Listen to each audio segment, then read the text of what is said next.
Hello everyone. So in this video I'm going to show you how to set up and use the Brother KHC-820A single bed colour changer. This is a single bed colour changer for the standard gauge Brother machines, punch card or electronic.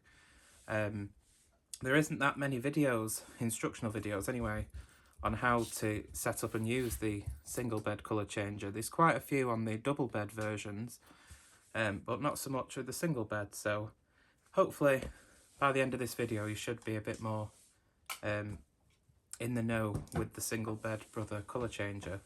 So we take off the cardboard lid and everything is sitting in this polystyrene tray. We have the instruction manual. There should be a set of punch cards, but mine were missing. But since I'm an electronic Brother machine user, I didn't need them anyway.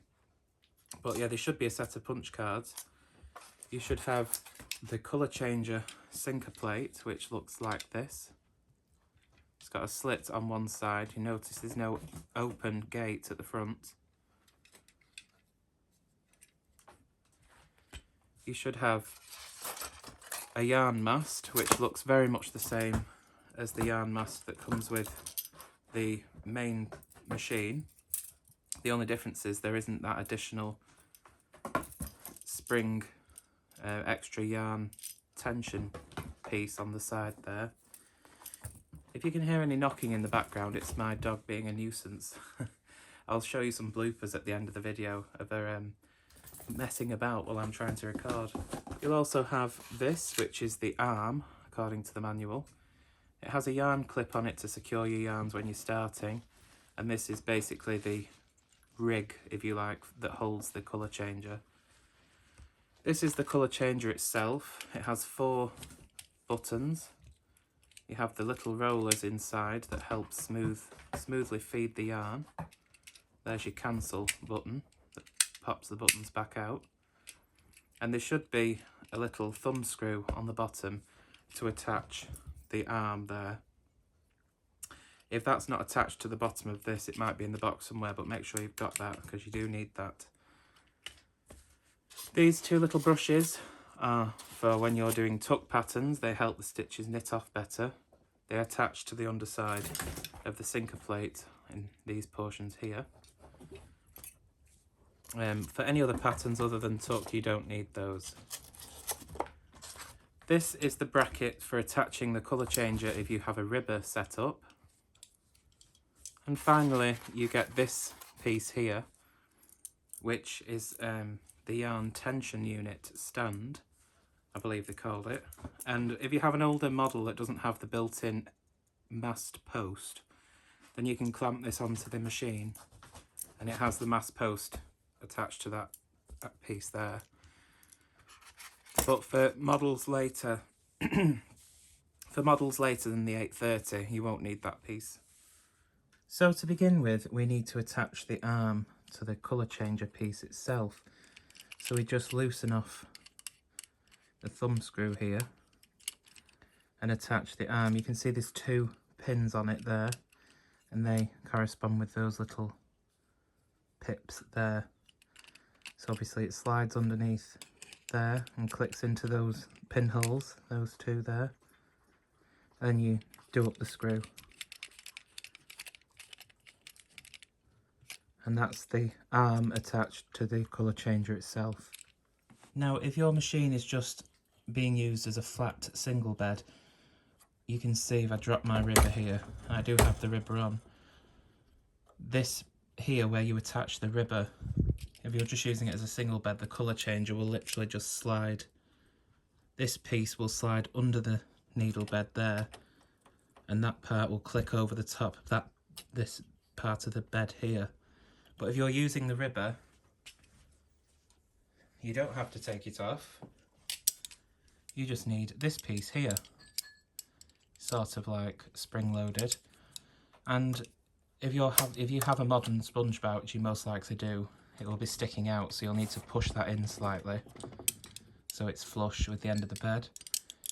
And then this part here that sticks out, you squeeze this together here, the spring-loaded end, and offer it up to the machine like that and just let go, and it's hooked on then. Then this part here is where you slide on the colour changer. Just change the angle slightly so you can see. It slides underneath and then this part goes over the top and it clicks on. If we look on the underside of the colour changer, you can see there's these 4 pinholes. There's a set of 2 on the left and a set of 2 on the right. You can see on the top 1 and 2 colours there is corresponding to these right set of holes, and you connect these right pair like this when you're using the machine as a single bed. When you're using the ribber with the ribber attachment clamp, which is this piece here that attaches the colour changer arm to the bed,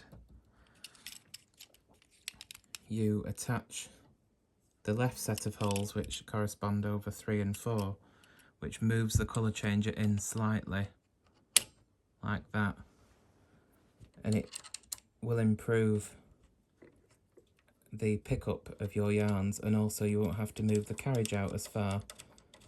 So just attach that thumb screw to tighten it on.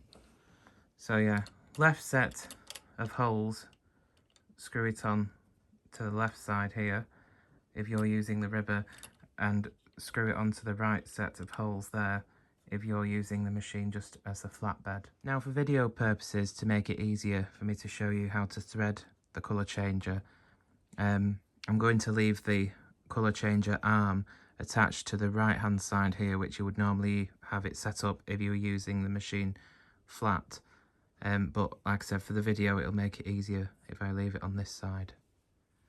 Now you can see on my machine that it already has a space for a built-in mast.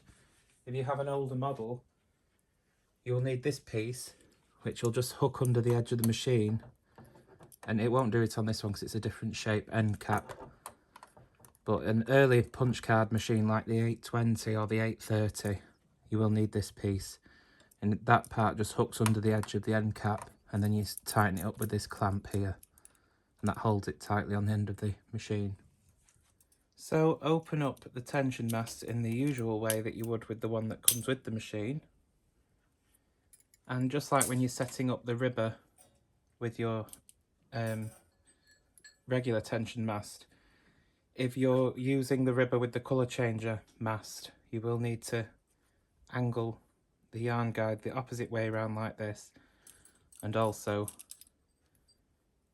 turn around the top of the tension unit so that the yarn guide faces back and the mast yarn guide here at the top faces forward towards you.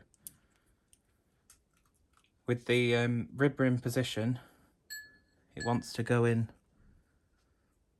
with the angle bent away from you. If you're using it as a single bed, it would be angled towards you. This way it keeps the mast at the right angle, and you just slide that into the end of the machine like that. Make sure it's located properly.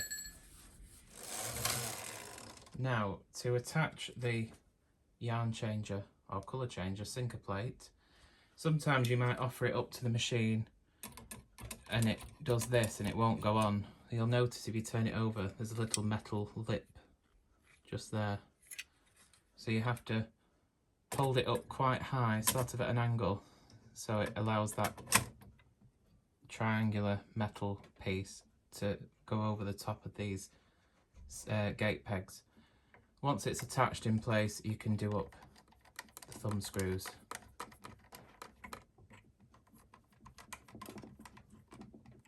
Like that. So when you're threading your yarns in the tension masts, both the main and the additional tension mast that comes with the colour changer, you have to keep in mind which colours are going to be which, because they're counted from right to left. Your main tension mast, on the right side of the main tension mast, that'll be colour 1. Left side of the main tension mast will be colour 2. Left side of the colour changer tension mast will be colour 3. And the left side of the colour changer tension mast will be colour 4. So just think in terms of right to left, 1, 2, 3 and 4. This is to correspond with the 4 colour changes of the changer itself, so that when you have the colours threaded in these feeders, that the guide wires on the tension mast don't get tangled or collide with each other. Keeps everything neat and allows the colour changer to function correctly. Now you may notice I've got my extension rail fitted here, and the reason for this is because when you're using the colour changer, the carriage has to go quite far past the end of the machine, and if you don't push it far enough, you won't catch the colours. If you pass it too far, the carriage will come off. So to prevent that happening, always attach the extension rail when working with the colour changer. So I've just removed the extension rail here so I can give you a better view of how this is threaded. So like I've just shown you the orders of the colours that you thread in the tension masts, they have to correspond with 1, 2, 3 and 4 on the colour changer. So the colour 1 on the rightmost side of the main mast will go into colour 1. The left side of the main mast will go into colour 2. The right side of the additional mast will go into colour 3, and if I had a colour 4 on the left side of the additional mast, that would go into colour 4. So we want to thread them in the reverse order so that the yarn tails that are clipped under here will come off in the right sequence should we need to, and I'll show you why that's important when we get casting on. So I've got 3 colours here, so starting with colour 3 that's threaded on the right side of the additional tension mast. The tail is pointing down and we come from behind the colour changer, holding the yarn in both hands, and you have to clip it behind this little clip and then over this wheel. And you can see if it's in the wheel properly, you can see it turns. You'll be able to see that better. It passes under this clip here and over that wheel, and then you come around and pop it, the tail end this is, over that little hook there. Show you again. Tail end pointing down behind the colour changer, pop it underneath that clip there, over the roller, and then bring that tail end up and over that spring like that, or this metal hook.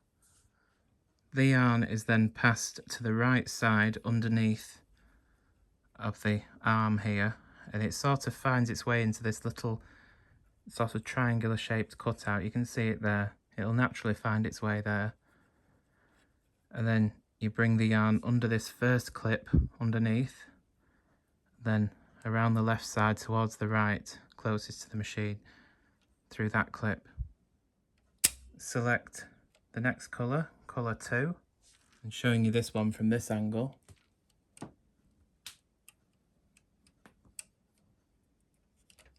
Threaded that the same as before. Again, pass it to the right side of the arm here. It finds its way into that triangular notch and come underneath that first clip and around into the next one. And then we'll do the same for the final colour, the main colour. After you've got all your colours threaded in, make sure that they're correctly seated in those little plastic rollers, and then that all the buttons are cancelled. So now all our yarns are threaded into the colour changer and secured the clip so they're not going to spring out again.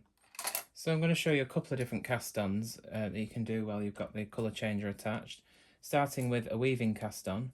Now you can't actually do the weaving cast-on where you lay the yarn over alternate needles and it automatically casts on, because there's no weaving brushes on this colour changer sinker plate.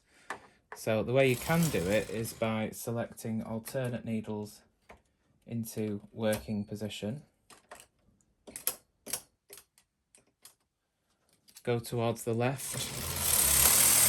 This will straighten the needles up and also get the carriage on the left side where we need it to begin. I'm going to select colour 1, which is my main yarn. I'm going to reattach my extension rail before I forget. Do as I say, not as I do. So I've selected colour 1. I'm going to bring the carriage into the colour changer, sort of you bring it as far past as, say, if you were knitting on the entire bed of 200 needles. About that far will be enough to engage the colour changer. And you can see the yarn has been picked up in the feeder, and we'll knit across. And we've got our alternate loops that we can now hang a cast on comb onto and put a couple of claw weights on.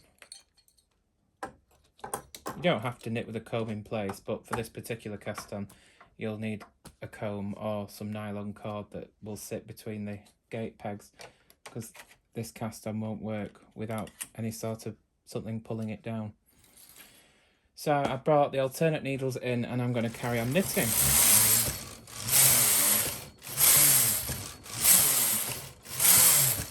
And there you can see we have our weaving cast on.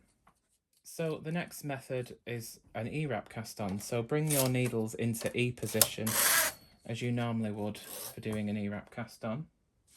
Now this is the situation where I was saying why it's important to thread the colour changer 4 to 1 and not 1 to 4, because now I want to access the number 1 yarn, which is my main yarn, and if I'd threaded these 1 to 4, the main yarn would be in the clip first, and if I carelessly took that out of the clip there, all those other yarns would potentially come out and spring up and you'd have to rethread the whole thing again. So before we start casting on, it's important that you make sure that all these buttons are in, because if you have the button pushed in where your main yarn's threaded in, because we're wiggling about with this, it could come out of its track, but with the buttons out it should stay where it's supposed to be. So the yarn is threaded in the colour changer there. It's very easily moving because it's on those little plastic wheels, similar to what the MK70 has, the Knitmaster MK70 on the tension mast has them little wheels, if you saw that video. So we've accessed the main yarn now and we can begin doing our E-wrap cast on. We have access to this yarn here. So I'll E-wrap all the way along and I'll show you how we put the yarn in the carriage.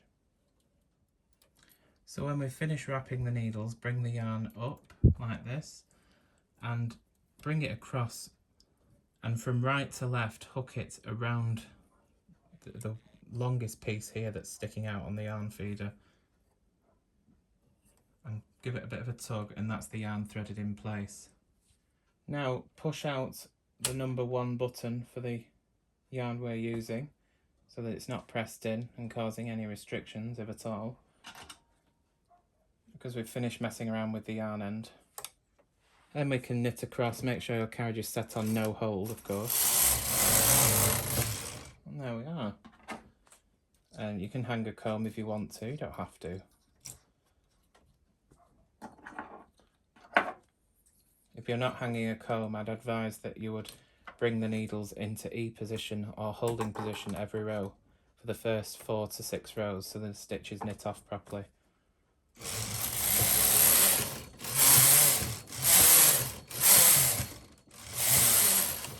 First thing you'll notice that's unusual if you're not used to it is the yarn is hanging across the bed rather than straight up, and that's just something that's a bit different when you're working with the colour changer. So to change colours, we end on the left and take the carriage into the colour changer, again about as far as the end needle on the machine. Press the next colour you want, it doesn't have to be in order, it could be any of them. So in this case then I'll press number 3, which is the brown. We come out of the colour changer and now you can see the brown is threaded in the yarn feeder. Remember I said that the yarns have to be threaded in the mast in the correct order. You'll find if you don't, the yarn might start looping over the top of the yarn guide there on the sinker plates. That can also happen if you have them threaded incorrectly on the colour changer itself. So if you follow the instruction in this video, you should be fine. So my brown's threaded up, I'll knit 4 rows. Go back into the colour changer. I'll select number 2 for the white, which automatically cancels the 3. And you see we're threaded now with the white. Just makes it super easy to change colours.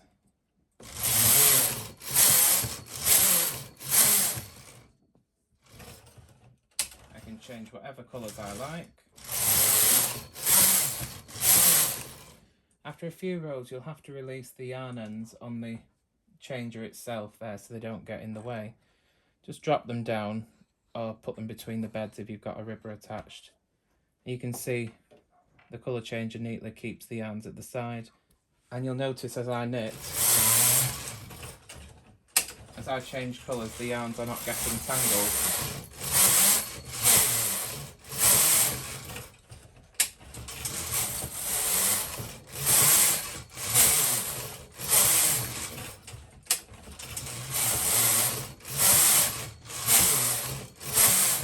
So now I'm going to show you how to knit Fair Isle with the colour changer.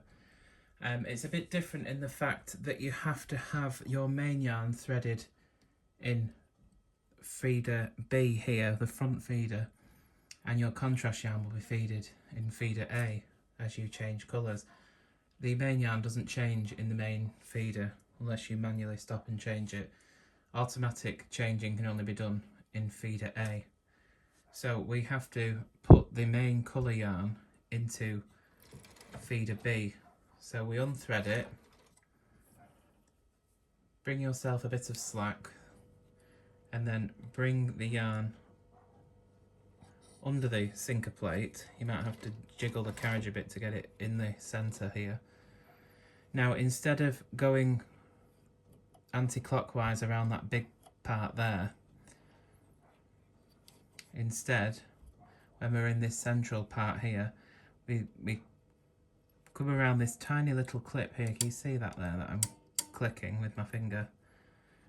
It goes in behind that bit there and then underneath that piece, and then you have to sort of pull on the yarn underneath the carriage while holding this yarn taut on top. Don't pull it too hard or you'll break the yarn, but you'll just sort of hear it click into place. So I'll be quiet while I do that and you'll be able to hear it.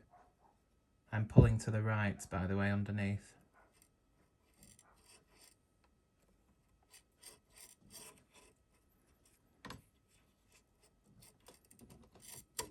There we are. You hear that yarn is in place there now. It's really hard to show you how to do it. It just sort of clicks in and you'll feel it if it's in place, and you'll know whether it's in place, whether all the knitting falls off the machine or not. So I've got the pattern I'm going to use already input onto my 970 console. I've got the stop screen on, so this will lock the row counter and the pattern row number. I'm going to go outside the position sensor, or turn mark as you'd call it on other brother machines. I'm going to set the carriage to KC-1, which connects the patterning belt. Now the next step before knitting is to push in the multicolour button and then bring out all of your needles into E position. This is just for this row. We need to select the needles for the pattern and get the carriage back over to the left side. So this will just knit a plain row and select the needles.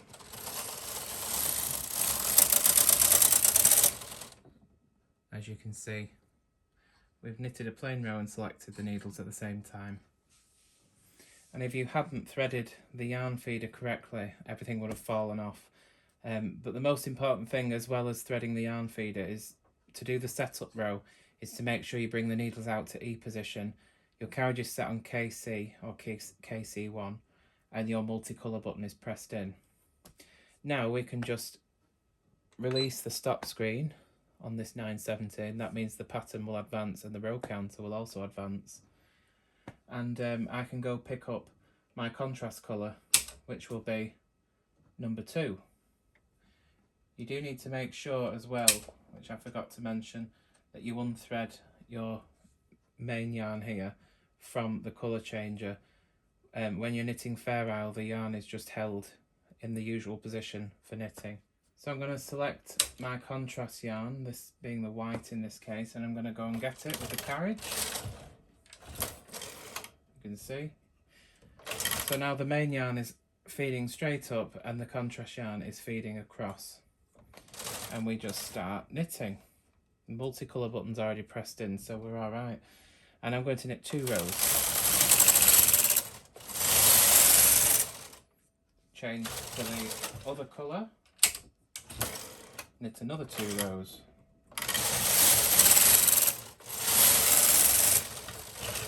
Change back, making sure my yarn doesn't get caught on anything. So I've got my white again. 2 rows in that one. Select the brown again. Sometimes when you're using the ribbon, even if you threaded it correctly, sometimes it can still get caught on the top there, so just be careful of that.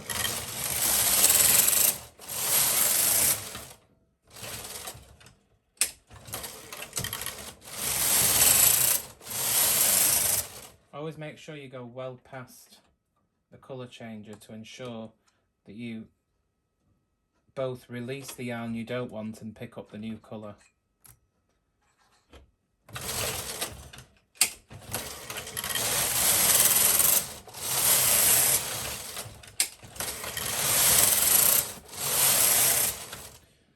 The manual tells you, because I've just noticed something which has prompted me to remind you, the manual tells you that if a needle in pattern knitting, if it's not selected, to select it. Make sure, if it's back like that before knitting, make sure it's brought forward so you don't drop any stitches on the ends.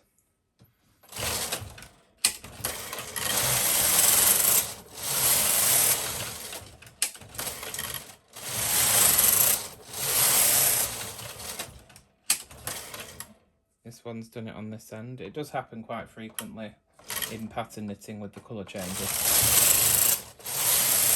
But in the case of bringing out an end needle, to me that's much faster than having to stop and change out the yarns. So I find it a really good accessory.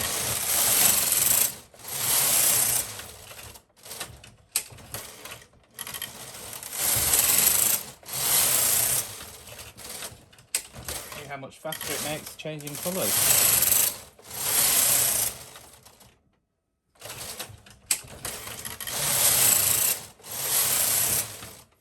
And there you go, in just a few minutes we've made all this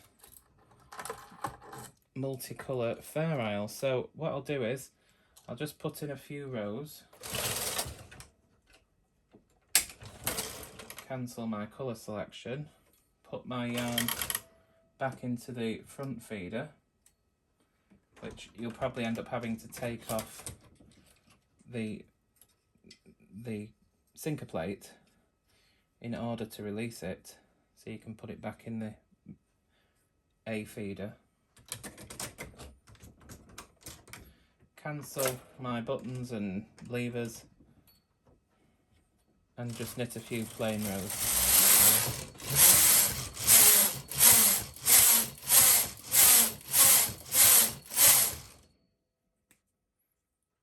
Take it off and we'll have a look at it.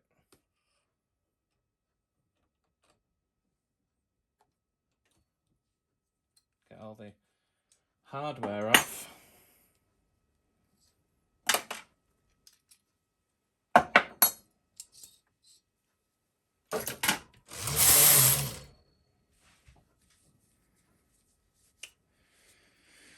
And there you can see the stripes, just plain knitting, and then the multicolour bit of Fair Isle that I've just done, which is actually quite a pretty pattern. So there we go, that is the single bed colour changer. Sort of a brief introduction to it. Of course you can do multicolour tuck stitch, multicolour slip stitch, which is what the biggest benefit for it is. But also multicolour Fair Isle as well. It does work better when the ribber is not on, but you can use it with the ribber on. Because of the angle of it, sometimes it can cause the yarn to catch on the top of the, see if I can show you. it can cause the yarn to catch on the top of the yarn feeder like that, rather than being down in there where it should be. So it does work better with just a single bed, but you can use it with the ribber on, as you've seen. But anyway, hopefully you found this video useful, and thanks very much for watching. So just a final note before I go. One thing I failed to mention in the video was that when you're knitting Fair Isle with the single bed colour changer, both on punch card or electronic machines, the needle selection needs to be reversed. So on a punch card machine, as you can see in the example from the manual with the teddy bear and the ball, normally when you would punch out a Fair Isle pattern or Fair Isle motif, you would punch the actual design out, leaving the background blank. Whereas, as you can see here, you have to punch out all the background stitches and leave the actual design unpunched. On an electronic machine, you just need to use the negative variation key, which will reverse the needle selection. This is only important in Fair Isle, it doesn't matter in tuck or slip stitch. It's because the yarn feeders are the opposite way around with the colour changer when knitting Fair Isle, so the needle selection needs to be the opposite way around as well. But anyway, that was just a note about the knitting Fair Isle with the colour changer.